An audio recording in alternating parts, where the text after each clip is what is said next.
Good morning, मार्गी morning.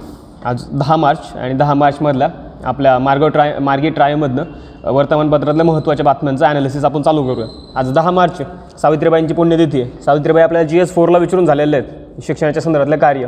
त्याच्यामुळं आत्ता महिला दिनामुळे पण आपण सावित्रीबाईंची चर्चा केलेलीच होती. त्या अनुषंगाने सावित्रीबाई एकदा बघूनच काढायला पाहिजे सगळ्या फॅक्च्युअली पण आणि सबस्टँटिव्ह कन्सेप्च्युअल पातळीवरती पण सावित्रीबाईंकडे कसं बघता येईल. दुसरे जे एक्सप्रेसपासून आपण सुरुवात केली.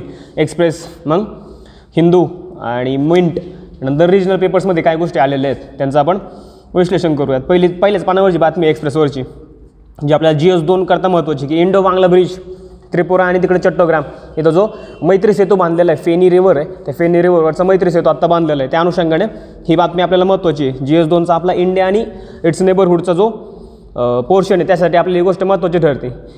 आत्ताचा साऊथ एशियाचा जो कन्सर्न आहे किंवा इंडियन नेबरहुडचा जो कन्सर्न आहे, म्हणजे 2 शब्द लिहायचे इंडियन नेबरहुडबद्दल किंवा साऊथ एशियाबद्दल, तर त्यातला एक शब्द हा कनेक्टिव्हिटी लिहिला पाहिजे.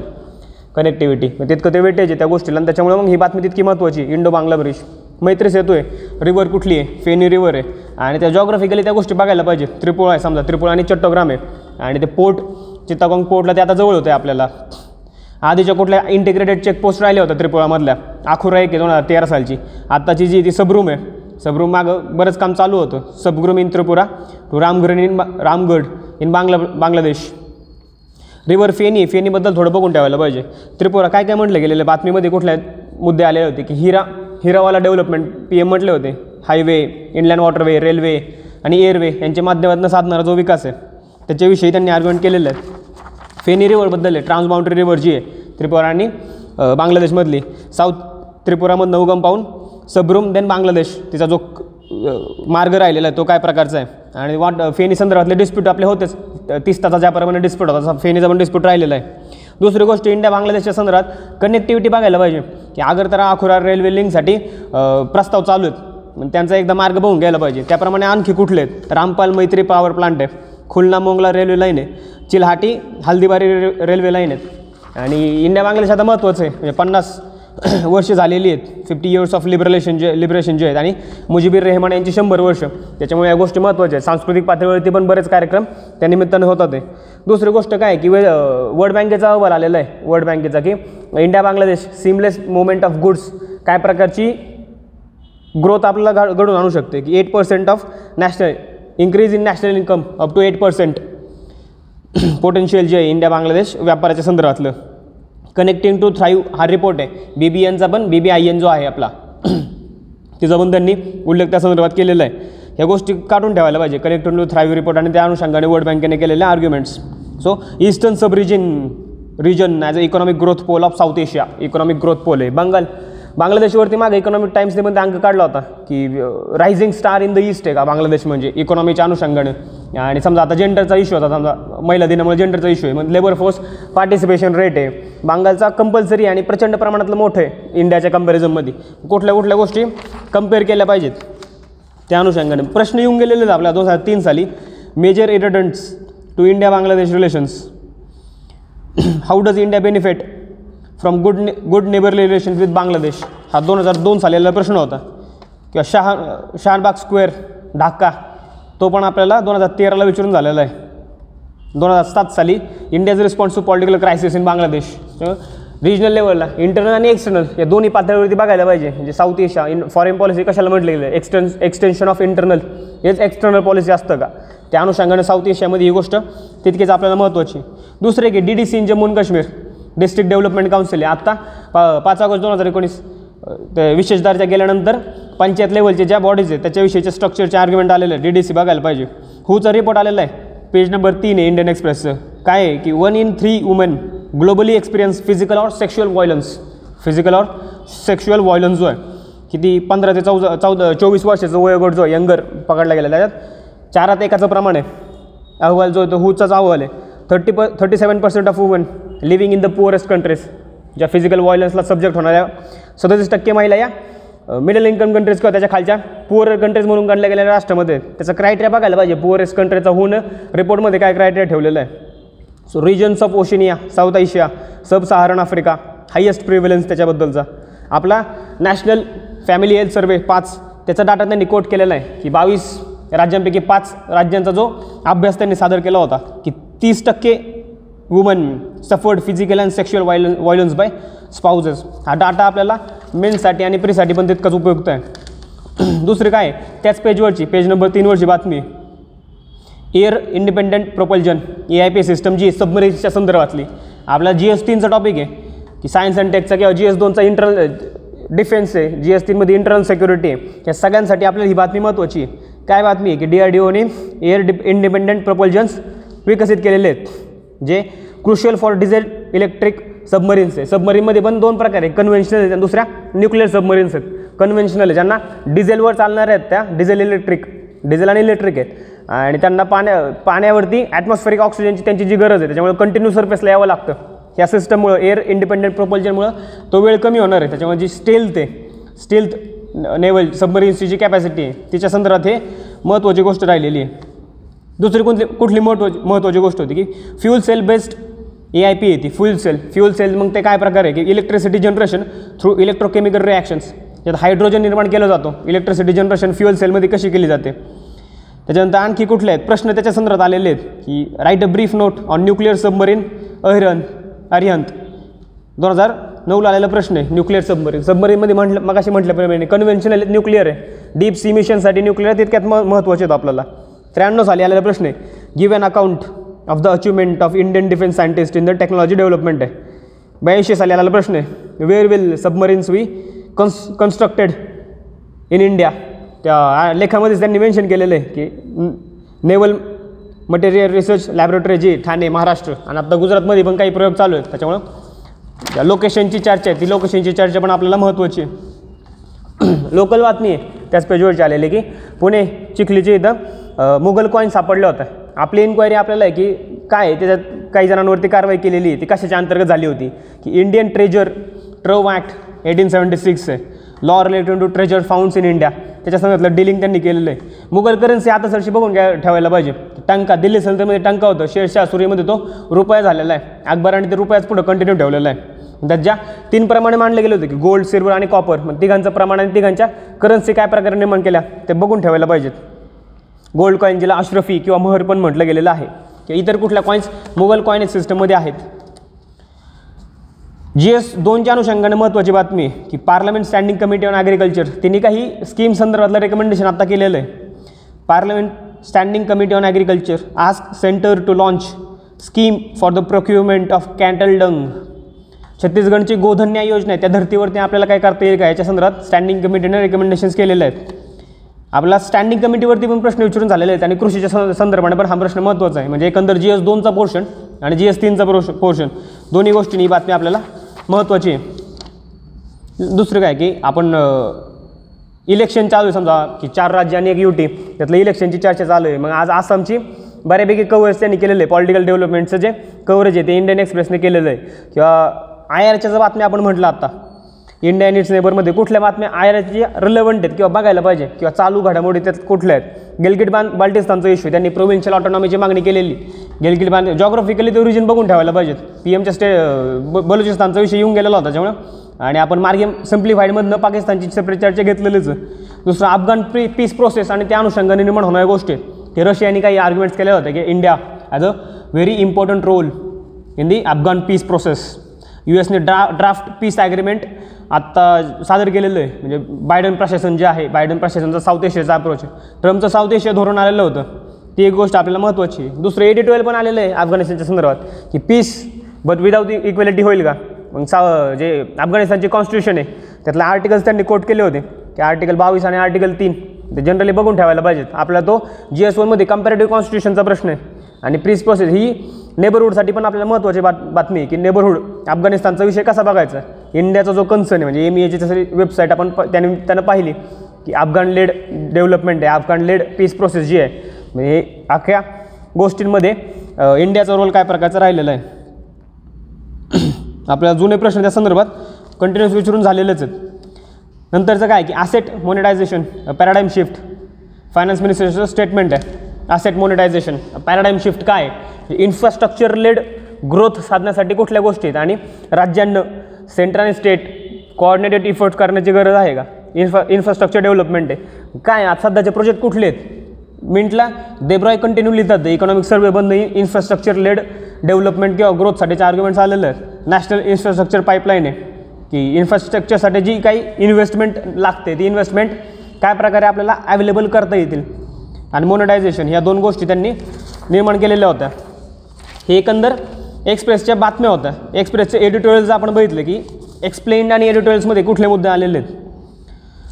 समजा DMK AIADMKचा मॅनिफेस्टो आलेला आता की promise to pay monthly wages to homemakers housewife homemakers. शब्दांचा जो फरक आहे तो शब्दांचा फरक पण आपल्याला समजून घ्यायला पाहिजे. एक्सप्रेसने मागं जी संडे पुरवणी त्याच्यातून पण ही चर्चा केलेली होती. समजा आता ग्रेट इंडियन किचन आलेलं आहे त्याच्यातनं ही चर्चा परत निर्माण झालेली आहे.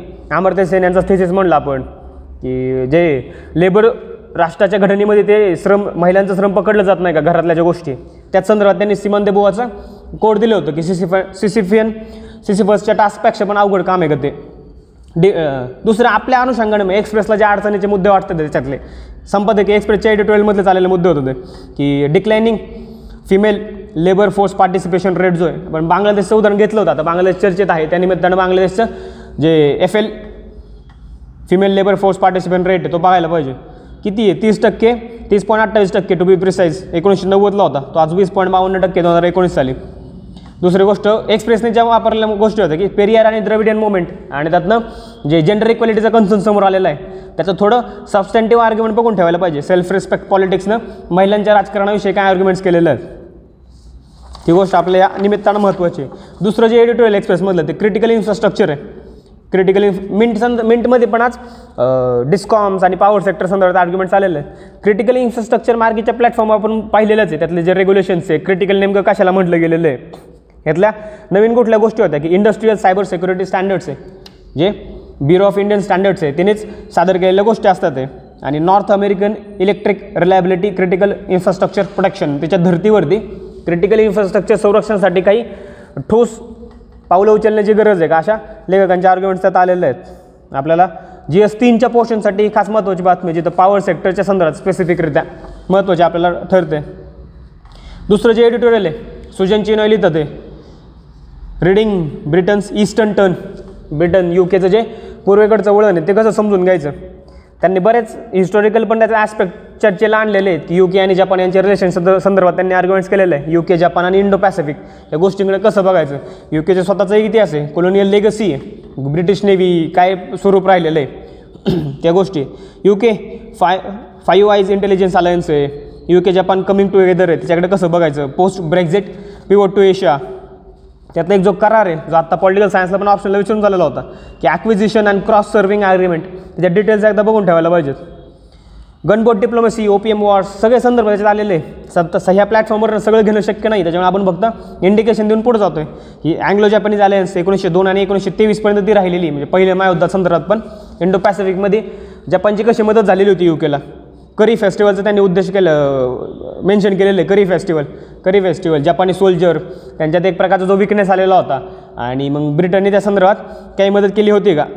जो करी फेस्टिवल होतो योकोसुका जपानमधली जागा आहे तिथं बेरी आजार जो आहे तो जपानी सोल्जरमध्ये आढळला होता. त्यामुळे हे आर्टिकल आपल्याला महत्त्वाचं आहे. UKचं ईस्टर्न टर्न जो आहे ब्रिटन्स ते शेजारचंच आर्टिकल आहे. लेखा चक्रवर्ती आणि सहकारी आहेत की लुझन द पोस्ट स्ट्रिंग. आता जो कन्सर्नच आहे सगळा की फिजिकल पुश कसा साधायचा म्हणून स्पेंडिंगचा जो इश्यू की आउटपुट गॅप संकल्पनाचं म्हटलं ना प्रिलिमला कुठली की आउटपुट गॅप आपल्याला विचारून झालेली संकल्पना आहे प्रिलिम्सला. दुसरं मेन्सच्या अनुषंगाने ऑलिव्हर ब्लँचार्ड नावाचे फ्रेंच इकॉनॉमिस्ट आहे त्यांनी काही संदर्भ दिलेला आहे की पब्लिक डेथ आणि फिजिकल कॉस्ट यांचा संदर्भ कसा बघायचा. न्यू मॉनिटरी फ्रेमवर्क आणि RBIचा report on currency and finance याचे दाखले त्यांनी त्याच्या संदर्भात दिलेले आहेत. ते एक आर्टिकल आपल्याला महत्त्वाचं आहे. ह्या एक्सप्रेसमधल्या चर्चेनंतर आपण हिंदूकडे वळवलो की हिंदूमध्ये आज महत्त्वाच्या कुठल्या गोष्टी आलेल्या. पहिल्याच पानावरती इमेज आहे समजा झोजिला 5चं मेन्शन केलेलं आहे. लोकेट करून घ्यायला पाहिजे शेजारी बघायला पाहिजे अजून आणखी काय मुद्दे आहेत. नॅशनल सोशल असिस्टंट प्रोग्राम त्याच्याविषयीचे आर्ग्युमेंट्स आलेले आहेत. पेज फर्स्टच आहे. NSAP जी ministry of rural development welfare program आहे. इंटरेस्टिंग आहे मिनिस्ट्री कुठली आहे. NSAP represents significant setup towards the fulfillment of DPSP enshrined in the Constitution of India. कुठले DPSP आहे. Article 41 जे right to work to education and public assistance in certain cases article 41 व्हायच्या supreme कोर्टाचं आकलन काय article 41चं ते पण बघायला पाहिजे. 95ला ही चालू केली होती नॅशनल सोशल असिस्टंट प्रोग्राम जो आहे त्याच्या अंतर्गत कुठल्या गोष्टी समाविष्ट होतात की national old age pension scheme आहे, नॅशनल फॅमिली बेनिफिट स्कीम आहे, नॅशनल मॅटर्निटी बेनिफिट स्कीम आहे. त्याच्यामुळे scheme GS2 weaker section vulnerable section त्याच्या संदर्भात पण आपल्याला महत्त्वाची अशी स्कीम आहे. दुसरं काय वर्ल्ड बँकचं पब्लिकेशन आलेलं होतं आत्ता वर्ल्ड बँकचा इनेबलिंग बिझनेस ऑफ ॲग्रिकल्चर 2019चा रिपोर्ट अहवाल आलेला आहे. Government role regarding access to inputs, cost of production, farmers participation, agriculture markets and value chains and the competitiveness of farmers and private investment. So role of गव्हर्नमेंटची चर्चेच्या माध्यमातून त्यांनी केलेली world bank publication आहे enabling business of agriculture 2019. त्याचे जे indicators आहे प्रिलिमच्या दृष्टिकोनातून काय त्याचे इंडिकेटर्स निकष कुठले आहेत त्या निकषावरती काय प्रकारे परफॉर्म केलेले ते बघायला पाहिजे. इंडियाचा 49वा रँक त्यामध्ये आलेला आहे. व्हायरस पासपोर्टची चर्चा वॅक्सिन पासपोर्टची चर्चा त्यांनी केलेली आहे. वॅक्सिन पासपोर्ट वॅक्सिनायझेशन आहे पासपोर्टमध्ये ते अनुषंगाने एक डॉक्युमेंट आहे की माझं वॅक्सिनेशन झालेलं आहे त्याच्यामुळे मला बऱ्याच गोष्टींचा नवीन राष्ट्रामध्ये गेल्यानंतर ॲक्सेस मिळतो का जो कम्पॅरेटिव्हली आता पॅन्डेमिक नंतरच्या थिंकिंग आहे त्या संदर्भात ही गोष्ट बघायला पाहिजे वॅक्सिन पासपोर्ट जो आहे. दुसरं काय अजून हिंदूमधल्या आपण गोष्टी बघितल्या SC bags camera makers Nikon आणि सॅमसंग यातली जी ट्रिब्युनल बॉडी चर्चेत आलेली CES TAT central excise and service tax appellate tribunal या निमित्तानं चर्चेत आलेलं होतं की फॉर्मली ज्याला customs excise gold appellate tribunal जे 1982 साली स्थापन झालेलं आहे. ट्रिब्युनल्स बेसिक बघायला पाहिजे. ट्रिब्युनलायझेशन ऑफ जस्टिस कॉन्स्टिट्युशनल 323 A आणि B काय सांगितलं गेलेलं आहे. Aमधले जे ट्रिब्युनल्स आहे ते Bपेक्षा कसे वेगळे आणि सुप्रीम कोर्टाचे केसेस कुठल्या महत्त्वाचे आहेत चंद्रकुमार केसेस समजा 97मधली त्याच्यामध्ये काय आर्ग्युमेंट्स आलेलं आहे ते ह्या निमित्तानं बघायला पाहिजे. फैजाननी एडिटोरियल लिहिलेले आहेत फैजान मुस्तफा की ज्युडिशियल पॅट्रियार्की संदर्भात त्यांनी आर्ग्युमेंट्स केलेले आहेत. कॉडच्या संदर्भातलं एडिटोरियल आलेलं आहे. कॉडला मिंटमध्ये पण ते कॉडचं आलेलं आहे त्याची पण एक आपण कोझरचा उल्लेख करूच. नंतर tale of 2 terminals in Colombo ही एक बातमी आपल्या त्या अनुषंगाने महत्त्वाची आहे. दुसरं आपण म्हणलं मिंटमधल्या कुठल्या गोष्टी महत्त्वाच्या होत्या की मिंट एडिटोरियल कुठले आहेत. निरंजन राजाध्यक्ष लिहितात कॅफे इकॉनॉमिक्स नावाचं राजाध्यक्ष यांचं सदरच आहे की monetary policy should it step back as physical measures kick in. Monetary आणि फिजिकल या दोन्ही गोष्टी ज्या केन्सपासून 1929 नंतर झालेल्या गोष्टी होत्या थोडं बेसिक पण बघून घ्यायला पाहिजे. आणि आत्ताचा आर्ग्युमेंट आहे ह्या बॅलन्स कसा साधला जातो मॉनिटरी पॉलिसीचा आणि इकडं राजकोषीय धोरण आणि वित्तीय धोरण यांच्यामधनं आर्थिक वाढीच्या संदर्भातल्या आर्ग्युमेंट्स कशा येतात. कॉडबद्दल एडिटोरियलमध्ये चर्चा केलेली मिनिट्सच्या की गो जी गेम आहे गो ज्याला विची चायनामध्ये म्हटलं जातं त्याचं जपानीज व्हर्जन किंवा साऊथ कोरियन व्हर्जन गो नावानं प्रसिद्ध आहे. जसं आपल्याकडे चेस आहे तसं त्यांचा गो आहे. त्या काळ्या आणि पांढऱ्या सोंगट्यांचे गेम बऱ्याच जणांनी बघितलं असेल. गो विरुद्ध चेस फोर्टिफिकेशन प्लॅन काय प्रकारे इंटरप्रिटेशन केलं जातं या सगळ्या गोष्टींचं हे एडिटोरियलमधली चर्चा आहे. दुसरा इकॉनॉमिक ॲस्पेक्ट जो आहे क्वाडचा economic aspect technological aspect Taiwan समजा मग सेमीकंडक्टरबाबत काय इनिशिएटिव्ह येत होते ही सगळी चर्चा त्यानिमित्त महत्त्वाची आहे. मिंटमध्ये एक आलेलं आहे आणि हिंदूमध्ये पण क्वाडच्या संदर्भातले आर्ग्युमेंट्स आलेले आहेत. आपल्याला GS2ला क्वाड विचारून झालेलं आहे ते मिलिटरी आहे का इकॉनॉमिक आहे ते मिलिटरीकडनं इकॉनॉमिक शिफ्ट होतं आहे का Quad. Banks must avoid crony lending Subramanian आहे जे CE आहेत आता सध्याचे त्यांच्या आर्ग्युमेंट्स आलेल्या होत्या. Banks must avoid crony lending संदर्भात इकॉनॉमिक सर्वेने पण काही आर्ग्युमेंट्स केलेले आहेत त्याच्यामुळे ही गोष्ट आपल्याला महत्त्वाची. दुसरे perils of lowering food security cover मिंटला आलेली बातमी फूड सिक्युरिटी कव्हर नीती आयोगाचा जो ड्राफ्ट आला होता त्याची चर्चा मार्गी मॉर्निंगमधनं आपण घेतलेलीच आहे की ते कमी करावं का ते प्रमाण जितकं नॅशनल फूड सिक्युरिटी ॲक्ट 2013चं आहे त्याच्या अंतर्गत जे कव्हरेज आहे आणि CIP आहे सेंट्रल इश्यू प्राईस तिच्या रिव्हिजनच्या संदर्भातलं तरतुदी आज मिंटने सगळाच डाटा दिलेला आहे. आपल्या GS3 साठी PDS आपल्याला विचारून झालेलं आहे त्यात ही अत्यंत महत्त्वाची अशी आपल्याला गोष्ट आहे. दुसरं काय better governance better power delivery. Power sector जरी आपण पकडलं कॉन्करंट आहे नंबर कुठला आहे 37 का कुठला नंबर आहे कॉन्करंटमधला. आणि दुसरं डिस्ट्रीब्युशन ऑफ इलेक्ट्रिसिटी एक अहवाल आहे Copenhagen school of energy infrastructure study त्यांनी काय दाखवून दिलेलं आहे की सक्षम संस्था आणि गव्हर्नन्स चांगला असणं हे इलेक्ट्रिसिटी वितरण तिथं चांगलं आहे ज्या ठिकाणी स्ट्रॉंगर इन्स्टिट्यूशन्स आणि स्ट्रॉंगर गव्हर्नन्स नॉर्म्स आहेत. आणि आणखी मिनिटला त्याच संदर्भात बातमी आलेली आहे की डिस्कॉम्स आणि त्यांच्या स्ट्रेस लेवल आपल्याला उदय स्कीम आलेली आहे उदय स्कीम विचारून झालेली पॉवर सेक्टर कंटिन्यू चर्चेत असणारा मुद्दा आहे त्या अनुषंगाने ही गोष्ट बघायला पाहिजे. मराठी रिजनलकडे आपण सरकलो आणि किमान कुठल्या गोष्टी आलेल्या आहेत त्यांच्याकडे एकदा बघितलं. मठाचं जे एडिटोरियल आलेलं आहे आज की स्वप्नांना पंख नव्हे श्रीराम शिधे यांनी लिहिलेलं new space India limited, new space India limited, इस्रोची जी कमर्शियल बाजू आहे ती सांभाळण्यासाठी म्हणून ही प्रायव्हेट लिमिटेड कंपनी स्थापन केलेली आहे. हा आपल्याला महत्त्वाचा कन्सर्न आत्ता आहे GS3च्या अनुषंगानं की स्पेस आणि त्यातले जे प्रायव्हेट एंटिटी आहेत त्यांच्या भूमिकांविषयीची चर्चा. 1962 Indian national committee for space research आहे, म्हणजे टेक्निकल डिटेल्स जे आहेत ते टेक्निकल बघायला पाहिजेत. 69 आहे इंडियन स्पेस रिसर्च ऑर्गनायझेशनची स्थापना जी झालेली होती, जे प्रायव्हेटायझेशन किंवा ते प्रायव्हेट एलिमेंट स्पेसमध्ये इन्व्हॉल्व होते. GS3ला मेन्सला आपल्याला महत्त्वाचा एलिमेंट आहे. इतिहासकालीन आणि आपण पाहिलेलं आहे. दुसरं लोकसत्ता म्हटलं कुठल्या महत्त्वाच्या बातम्या आहेत आपल्याला, हे सुनील पोतनेसांचा सदर आहे, नवदेशांचा उदय असतं, टिंबक्टूची चर्चा केलेली आहे. मागं जर तुम्ही मार्गी 2 दिवसापूर्वीचं किंवा कालचं जर मार्गी मॉर्निंग तुम्ही ऐकलं असेल तर ती मालीनंतर चर्चा केलेलीच होती टिंबक्टूची. टिंबक्टू ॲज एक सांस्कृतिक आणि व्यापारी केंद्र म्हणून टिंबक्टू कसं उभं राहिलेलं आहे. दुसरं चंद्रकांत केळकळे विषमतेचा खेळ, ऑक्सफॅमचा रिपोर्ट आणि त्यातला डाटा हा आपल्या त्या अनुषंगाने महत्त्वाचा आहे. जे एडिटोरियल आहे लोकसत्तेचं शहाबानो क्षण आहे का, आता जे सगळी मराठा आरक्षणाची चर्चा चालू आहे ती मार्गे सिम्प्लिफाईडमधून आपण त्याचा निकाल लागल्यानंतर पाहूच, पण तोपर्यंत बेसिक बघून ठेवायला पाहिजे. किंवा समजा जी मोदी आहेत, इंदिरा साहनी विरुद्ध युनियन ऑफ इंडिया 1992चा खटला आहे, किंवा मराठीतून जेव्हा असतं यदी फडकेंचं आहे ही खरी ही न्यायाची रीती, किंवा त्या गोष्टी बेसिक पातळीवरती बघून ठेवायला पाहिजे. तो डिस्कोर्स निर्माण झाला तो कसा झालेला आहे. अजून मराठीमध्ये मंगळाविषयी आलेलं आहे की जे चतुसूत्र सदर चालू असतं 4 फील्डमधली 4 माणसं त्याविषयी कंटिन्यू लिहितात आहे. आज जे प्रियदर्शनी कर्वेंनी त्या संदर्भात लिहिलेलं आहे की मंगळ सॉरी आणि तिथं जे हॅबिटेशन आहे ते मानवासाठी कितपत उपयुक्त आहे. त्यांनी जो स्वीडिश वैज्ञानिक आहे त्याचं योहान रॉकस्टॅम आणि त्यांनी सांगितलेले 8 पॅरामीटर्स कुठलेही ग्रह होते लिव्हिंग एंटिटी म्हणून राहण्यासाठीचे, ते एकंदर आकलनासाठी आपल्याला महत्त्वाचे आहे. ही एक रिजनलमधली थोडक्यात आपण चर्चा घेतलेली आहे. थोडक्यात एक्सप्रेस, हिंदू, मिंट आणि रिजनल ही मार्गी मॉर्निंग आज इतकी चर्चा आपली झालेली. ह्याच निमित्तानं आपण पुढं उद्याच्या बातम्या घेऊन आपण भेटणारच आहोत. सध्यापुरतं आपण थांबूयात आणि उद्या ही मार्गी मॉर्निंग कंटिन्यू राहील. धन्यवाद.